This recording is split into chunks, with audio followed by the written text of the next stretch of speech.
कहानीवाला में आपका स्वागत है। दोस्तों, सिंहासन बत्तीसी की श्रृंखला में आपने अब तक सुना कि कैसे राजा भोज को सम्राट विक्रमादित्य का 32 पुतलियों वाला दिव्य सिंहासन मिलता है।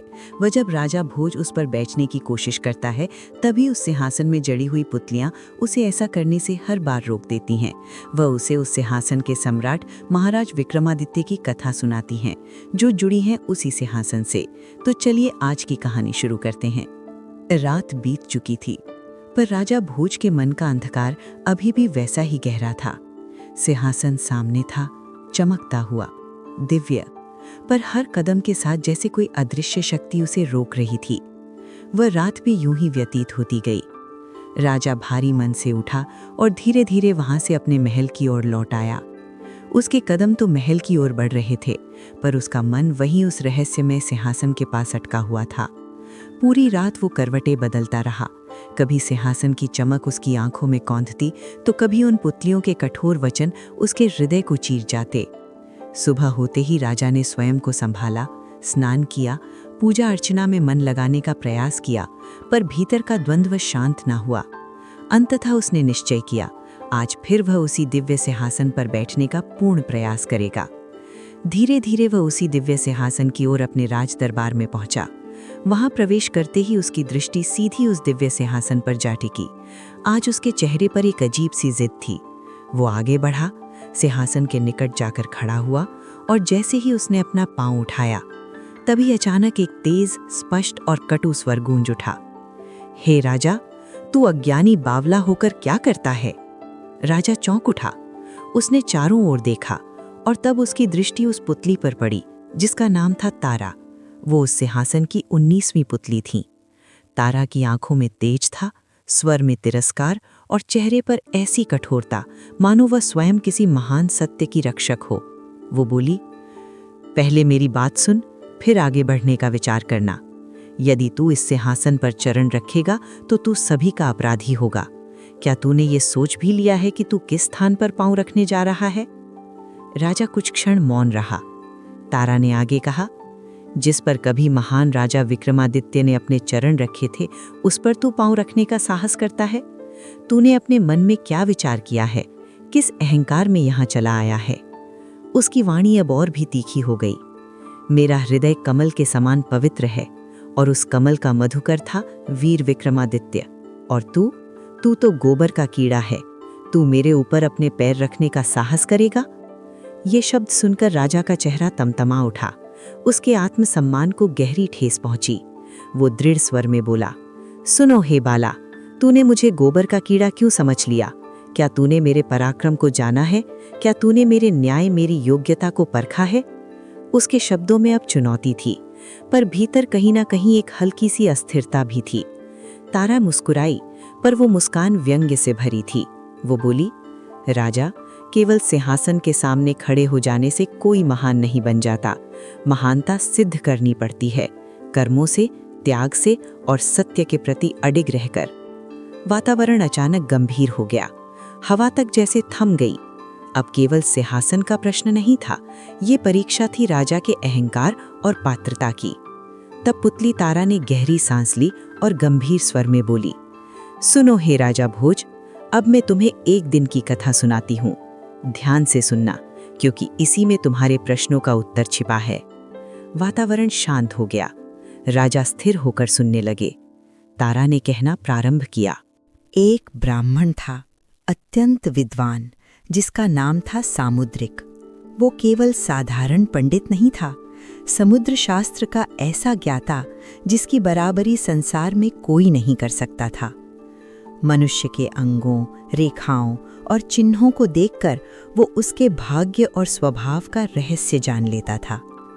एक दिन वो घने वन के मार्ग से कहीं जा रहा था। चारों ओर सन्नाटा था। ऊंचे ऊंचे वृक्ष, पक्षियों की हल्की चहचहाहट, और बीच बीच में पत्तों की सरसराहट, जैसे प्रकृति स्वयं किसी रहस्य को छिपाए बैठी हो। चलते चलते अचानक उसकी दृष्टि भूमि पर पड़ी। वहां किसी के पैरों के निशान स्पष्ट दिखाई दे रहे थे। वो ठिठक गया। उसने ध्यान से उन पद चिन्हों को देखा, और जैसे ही उसकी दृष्टि उन पर पड़ी, उसकी आंखों में आश्चर्य चमक उठा। ये क्या? उसने मन ही मन कहा। उन पैरों में ऊर्ध्व रेखा थी और साथ ही कमल का चिन्ह भी अंकित था। ब्राह्मण के चेहरे पर गंभीरता छा गई। वो सोचने लगा, ऐसे चिन्ह साधारण मनुष्य के पैरों में नहीं होते, ये तो किसी महान राजा के लक्षण हैं। परंतु राजा नंगे पांव इस घने वन में क्यों चलेगा? उसका मन जिज्ञासा से भर उठा। मुझे ये देखना ही होगा कि वो कौन है और कहाँ गया है। ये सोचकर वो उन पद चिन्हों का पीछा करने लगा। धीरे धीरे वो आगे बढ़ता गया। 1 कोस, 2 कोस, जंगल और भी घना होता गया, पर उसकी जिज्ञासा कम न हुई। आखिरकार काफी दूर चलने के बाद उसने एक दृश्य देखा। एक साधारण सा व्यक्ति फटे पुराने वस्त्र पहने हुए पेड़ से लकड़ियां तोड़ रहा था और उन्हें बांधकर एक गट्ठर बना रहा था। ब्राह्मण कुछ क्षण के लिए स्तब्ध रह गया। क्या ये वही व्यक्ति हो सकता है? उसने सोचा। वो धीरे धीरे उसके पास गया और उसके सामने खड़ा हो गया। उसकी आंखों में गहराई थी, जैसे वो उस व्यक्ति के भीतर छिपे रहस्य को पढ़ लेना चाहता हो। फिर उसने शांत स्वर में पूछा, हे पुरुष, तू यहाँ इस वन में कब से आया है?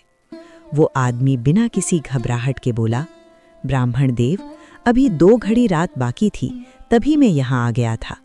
ब्राह्मण ने तुरंत दूसरा प्रश्न किया, क्या तूने किसी को इस मार्ग से जाते हुए देखा है? अब इस वन की नीरवता और भी गहरी हो गई, मानो स्वयं प्रकृति भी उस उत्तर की प्रतीक्षा कर रही हो। वो लकड़हारा शांत स्वर में बोला, ब्राह्मण देव, मैं जब से यहाँ आया हूँ तब से इस वन में मनुष्य तो दूर, कोई पक्षी भी दिखाई नहीं दिया। ब्राह्मण और भी चकित हो गया। उसकी आंखों में अब संदेह और गहराई दोनों थे। उसने तुरंत कहा, जरा अपना पांव तो दिखा। लकड़हारे ने बिना हिचकिचाए अपना पैर आगे बढ़ा दिया। ब्राह्मण नीचे झुका। उसने ध्यान से उस पैर को देखा और जैसे ही उसकी दृष्टि उन चिन्हों पर पड़ी, उसका हृदय मानो धड़कना भूल गया। वही ऊर्ध्व रेखा, वही कमल का चिन्ह। वो स्तब्ध रह गया। उसने मन ही मन सोचा, ये कैसे संभव है? ये तो राजा के लक्षण हैं, पर ये व्यक्ति इतना दरिद्र, इतना दुखी क्यों है? उसके मन में प्रश्नों का तूफान उठने लगा। वो कुछ क्षण तक उन चिन्हों को देखता रहा, फिर धीरे से बोला, हे पुरुष, तू ये कार्य कब से कर रहा है? लकड़हारा सहज भाव से बोला, महाराज, जब से मैंने होश संभाला है तभी से यही काम करता हूँ, इसी से अपना जीवन चलाता हूँ। ब्राह्मण की जिज्ञासा अब और बढ़ गई। उसने फिर पूछा, तू इतना कष्ट सहता है, क्या तुझे दुख नहीं होता? लकड़हारे के चेहरे पर एक अद्भुत शांति आ गई। उसने हल्की मुस्कान के साथ उत्तर दिया, महाराज, ये सब भगवान की इच्छा है। वो किसी को हाथी पर चढ़ाता है और किसी को पैदल चलाता है, किसी को बिना मांगे धन दौलत दे देता है और किसी को भीख मांगने पर भी एक टुकड़ा नहीं मिलता। उसकी वाणी में न शिकायत थी न पीड़ा, बस एक गहरा स्वीकार। वो आगे बोला, कोई सुख में चैन करता है तो कोई दुख में जीवन बिताता है, पर भगवान की गति को कौन जान सकता है? किस रूप में किसे बनाया है ये समझ से परे है। अब उसकी आंखें आकाश की ओर उठ गईं। और जो कुछ कर्मों में लिखा है, मनुष्य को वही भोगना पड़ता है। सुख दुख सब उसके हाथ में है, इसमें किसी का कोई जोर नहीं चलता। वन का वातावरण एकदम शांत हो गया, मानो उस लकड़हारे के शब्दों ने स्वयं प्रकृति को भी गूढ़ चिंतन में डाल दिया हो। ब्राह्मण उसके उत्तर को सुनकर गहरे विचार में डूब गया। उसकी विद्या, उसका ज्ञान सब मानो उस एक साधारण व्यक्ति के शब्दों के सामने फीके पड़ते प्रतीत हो रहे थे। लकड़हारे की बातें सुनकर और उसके पैरों में वे दिव्य चिन्ह देखकर ब्राह्मण के मन में गहरा अचरज उत्पन्न हुआ। उसका चेहरा गंभीर हो गया, आंखों में उलझन थी। वह मन ही मन बुदबुदाया, मैंने कितनी मेहनत से ये विद्या सीखी थी, दिन रात एक करके वर्षों तक तपस्या की थी, पर आज ये सब व्यर्थ प्रतीत हो रहा है। उसका हृदय विचलित हो उठा। सामुद्रिक शास्त्र में जो कुछ लिखा है, मनुष्य के लक्षणों को देखकर उसके भाग्य का ज्ञान, क्या वो सब झूठ है? क्या मेरी सारी साधना, मेरा सारा ज्ञान व्यर्थ चला गया? उसके भीतर एक तूफान उठ खड़ा हुआ। वह कुछ क्षण वहीं खड़ा रहा, फिर दृढ़ निश्चय करते हुए बोला, नहीं, अब मुझे सत्य का पता लगाना ही होगा। मैं स्वयं राजा के पास जाऊंगा और उनके चरणों को देखकर परखूंगा कि क्या वास्तव में उनमें भी वही चिन्ह हैं या नहीं। उसकी आंखों में अब जिज्ञासा के साथ साथ एक कठोर निर्णय भी झलक रहा था। वह आगे सोचने लगा, और यदि मेरे ग्रंथों के अनुसार वे लक्षण वहां नहीं मिले तो मैं अपनी सारी पोथियां फाड़कर जला दूंगा, सब कुछ त्याग कर सन्यासी बन जाऊंगा और तीर्थ यात्रा पर निकल पड़ूंगा। उसकी वाणी में अब वैराग्य की झलक थी। जब मेरी वर्षों की मेहनत ही झूठ सिद्ध हो जाए तो इस संसार में रहकर मुझे क्या प्राप्त होगा? ऐसे ज्ञान का क्या मूल्य जो सत्य को न पहचान सके? उसका मन अब संसार से विरक्त होने लगा था। ऐसे में भगवत भजन ही श्रेष्ठ है। यदि स्वार्थ सिद्ध ना हो सके तो कम से कम परमार्थ तो होगा। इन विचारों में डूबा हुआ वह ब्राह्मण धीरे धीरे वन से निकलकर नगर की ओर चल पड़ा। उसके कदम तेज थे पर मन भारी। काफी समय पश्चात वह राजमहल के द्वार पर पहुंचा। महल की भव्यता, उसकी ऊंची ऊंची दीवारें और भीतर का वैभव, सब कुछ उसके मन में उठते तूफान को शांत न कर सके। वह भीतर गया और अंततः राजा के सामने जा पहुंचा। राजा के तेजस्वी स्वरूप को देखकर उसने तुरंत श्रद्धा से सिर झुका दिया और विनम्रता से आशीर्वाद दिया। राजन, आपकी आयु दीर्घ हो, आपका यश चिरस्थायी रहे। पर उसके मन में अब भी वही प्रश्न चल रहा था, क्या राजा के चरणों में भी वही दिव्य चिन्ह है? ब्राह्मण ने राजा से अपने चरण दिखाने का आग्रह किया। वह महाराज विक्रमादित्य सहज ही मान गए। वह ब्राह्मण को अपने चरण दिखाए। राजा के चरणों का विश्लेषण करने के बाद ब्राह्मण ने राजा की ओर देखा और भारी मन से बोला, महाराज, मैंने एक बहुत बड़ा दुखद दृश्य देखा, जिसके पैरों में ऊर्ध्व रेखा और कमल जैसे राज चिन्ह थे। वह वन में लकड़ियां तोड़ता है, उन्हें बेचकर अपना पेट पालता है। उसकी वाणी में पीड़ा और क्रोध दोनों थे। और जब मैंने आपके चरण देखे तो उनमें कोई भी शुभ लक्षण नहीं पाया। फिर भी आप पूरे नगर के राजा हैं। उसने गहरी सांस ली। इसी विरोधाभास ने मेरे मन में क्रोध उत्पन्न कर दिया। अब मैं अपने सारे ग्रंथ जला दूंगा और इस संसार का त्याग कर दूंगा। राजा शांत भाव से सब सुनते रहे। उनके चेहरे पर न क्रोध था, न चिंता, केवल एक गूढ़ मुस्कान। उन्होंने धीरे से कहा, हे ब्राह्मण, धैर्य रखो। तुम्हारी शंका का समाधान यही होगा। तुम्हारी विद्या व्यर्थ नहीं है, बस तुमने उसे पूर्ण रूप से समझा नहीं। ब्राह्मण ने आश्चर्य से पूछा, महाराज, ये मैं कैसे मान लूं? जो स्पष्ट दिख रहा है उसे कैसे झुठलाऊं? राजा ने तुरंत आदेश दिया, एक तीखी छुरी लाओ। सभा में हलचल मच गई, पर राजा के चेहरे पर वही शांत गंभीरता थी। छुरी लाई गई। राजा ने बिना किसी भय के अपने तलमे की खाल को हल्का सा चीर दिया, और जैसे ही वो खाल अलग हुई, ब्राह्मण की आंखें विस्मय से फैल गईं। भीतर स्पष्ट दिखाई दे रहे थे वही कमल का चिन्ह, वही ऊर्ध्व रेखा। क्षण भर के लिए समय जैसे ठहर गया। ब्राह्मण अवाक रह गया।